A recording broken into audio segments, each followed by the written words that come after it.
أعوذ بالله من الشيطان الرجيم. بسم الله الرحمن الرحيم. إذا زلزلت الأرض زلزالها وأخرجت الأرض أثقالها وقال الإنسان ما لها يومئذ تحدث أخبارها بأن ربك أوحى لها يومئذ يصدر الناس أشتاتا ليروا أعمالهم فمن يعمل مثقال ذرة خيرا يره ومن يعمل مثقال ذرة شرا يره إذا زلزلت الأرض زلزالها وأخرجت الأرض أثقالها وقال الإنسان ما لها يومئذ تحدث أخبارها بأن ربك أوحى لها يومئذ يصدر الناس أشتاتا ليروا أعمالهم فمن يعمل مثقال ذرة خيرا يره ومن يعمل مثقال ذرة شرا يره إذا زلزلت الأرض زلزالها وأخرجت الأرض أثقالها وقال الإنسان ما لها يومئذ تحدث أخبارها بأن ربك أوحى لها يومئذ يصدر الناس أشتاتا ليروا أعمالهم فمن يعمل مثقال ذرة خيرا يره ومن يعمل مثقال ذرة شرا يره إذا زلزلت الأرض زلزالها وأخرجت الأرض أثقالها وقال الإنسان ما لها يومئذ تحدث أخبارها بأن ربك أوحى لها يومئذ يصدر الناس أشتاتا ليروا أعمالهم فمن يعمل مثقال ذرة خيرا يره ومن يعمل مثقال ذرة شرا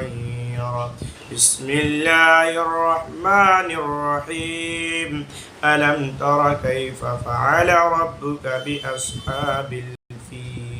ألم يجعل كيدهم في تضليل وأرسل عليهم طيرا أبابيل ترميهم بحجارة من سجيل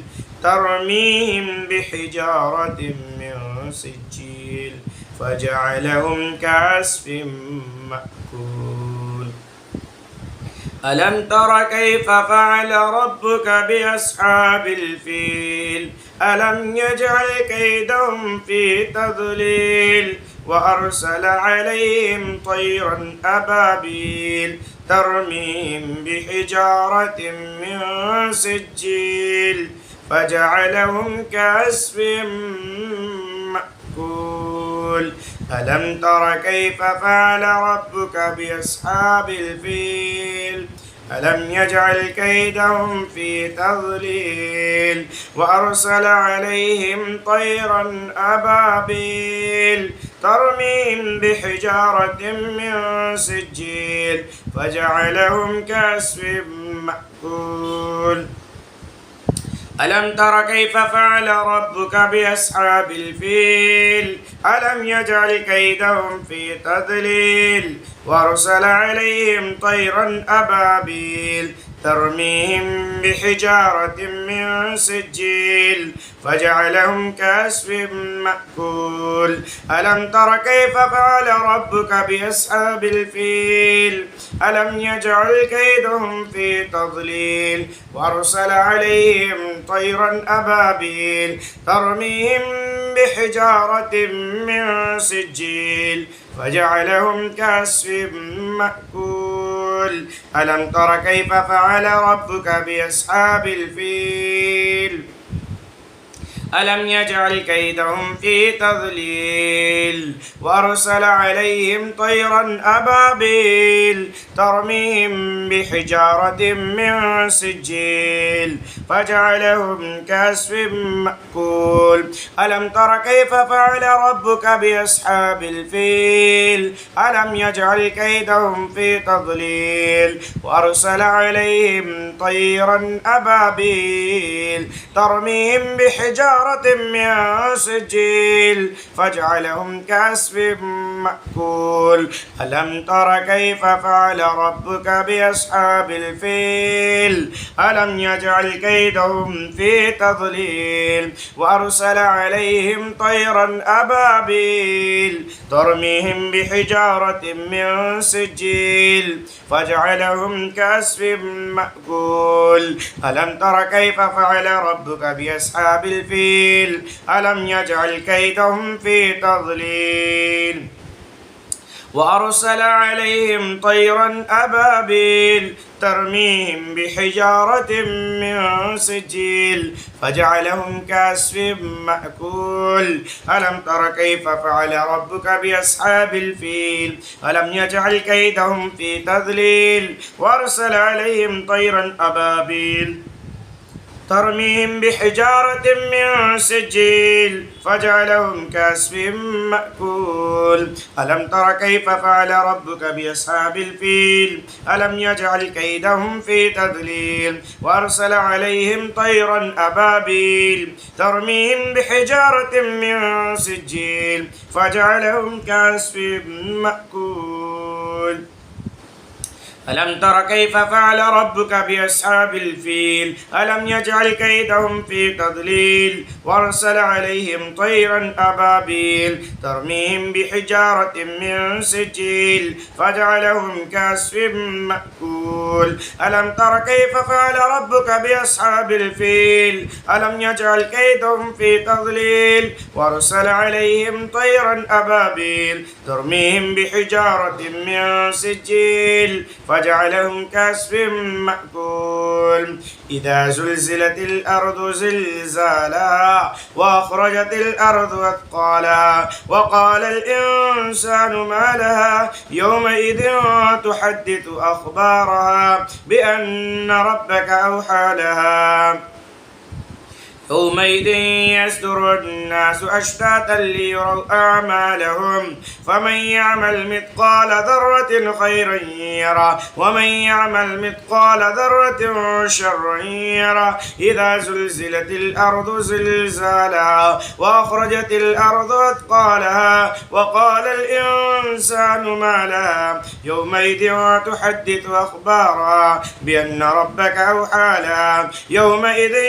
يصدر الناس أشتاتا ليروا أعمالهم فمن يعمل مثقال ذرة خيرا يره ومن يعمل مثقال ذرة شرا يره إذا زلزلت الأرض زلزالها وأخرجت الأرض أثقالها وقال الإنسان ما لها يومئذ تحدث أخبارها بأن ربك أوحى لها يومئذ يصدر الناس أشتاتا ليروا أعمالهم فمن يعمل مثقال ذرة خيرا يره ومن يعمل مثقال ذرة شرا يره إذا زلزلت الأرض زلزالها وأخرجت الأرض أثقالها وقال الإنسان ما لها يومئذ تحدث أخبارها بأن ربك أوحى لها يومئذ يصدر الناس أشتاتا ليروا أعمالهم فمن يعمل مثقال ذرة خيرا يره ومن يعمل مثقال ذرة شرا يره بسم الله الرحمن الرحيم ألم تر كيف فعل ربك بأصحاب الفيل ألم يجعل كيدهم في تضليل وأرسل عليهم طيرا أبابيل ترميهم بحجارة من سجيل فجعلهم كعصف مأكول السلام علیکم ورحمۃ اللہ وبرکاتہ۔ یہ واقعہ آپ اگر سنیں گے یا گھر میں لگائیں گے تو اگر آپ کو کوئی روحانی بیماری ہے، اس طریقے سے آپ کو شیطان بار بار پریشان کر رہا ہے، بار بار آپ کو حسد، بار بار نظر بد، اسی طریقے سے بار بار جادو آپ پر ہو رہا ہے، تو آپ انشاءاللہ اس رقیہ کو یاد کر لیں یا پھر اس رقیہ کو آپ سنیں۔ یاد کر کے پڑھتے ہیں تو بھی بہتر ہے، آپ سنیں گے تو بھی بہتر۔ انشاءاللہ آپ آنکھ بند کر کے ایئر فون لگا کر کے اس رقیہ کو سنیں، انشاءاللہ ساری پریشانیاں ختم ہو جائیں گی۔ ہو سکے تو اس کو 3 وقت سنیں، ایک فجر بعد، ایک ظہر بعد، اسی طریقے سے عشاء بعد سنیں۔ السلام علیکم ورحمۃ اللہ وبرکاتہ۔ اس چینل کو آپ سبسکرائب کریں، شیئر کریں، لائک کریں، کمنٹ کریں۔ کمنٹ کرنا بالکل نہ بھولیں، اور جو بھی آپ کو پریشانی ہوتی ہے اس رقیہ سننے پر، آپ کو سر بھاری، ہاتھ پیر جو کسی طریقے سے خیالات کچھ بھی آتے ہیں تو انشاءاللہ کمنٹ آپ لازمی کریں۔ اور میں نے ساری ویڈیو بنا کے رکھ دیا ہے چینل کے اندر، اب اس کو روزانہ آپ سنیں، الگ الگ سے کسی طریقے سے۔ کسی کو ٹیومر کی بیماری ہے، کسی کو کینسر ہے، کسی کو پیٹ میں بیماری ہے، ہاتھ پہ ہے، پیر میں، سر میں، اس طریقے سے میں نے ساری ویڈیو بنا کے رکھی ہے، آپ سنیں۔ نظر بد کی ہے، حسد کی ہے، جادو کی ہے، بڑے سے بڑے جنوں کی ہے، میں سارے لائیو میں اور جو ہے اس طریقے سے جو شارٹ ویڈیو میں نے اپلوڈ کر دیا۔ اس لیے میاں بیوی میں کسی کو میاں بیوی میں آپس میں تفرقہ ہوتا ہے، چھوٹی چھوٹی بات پر بڑی باتیں بنا دینا، سب ساری چیزیں ہم نے اس پہ اپلوڈ کر دی ہے۔ آپ انشاءاللہ سنیں اور مجھے بھی دعا میں یاد رکھیں۔ السلام علیکم ورحمۃ اللہ وبرکاتہ۔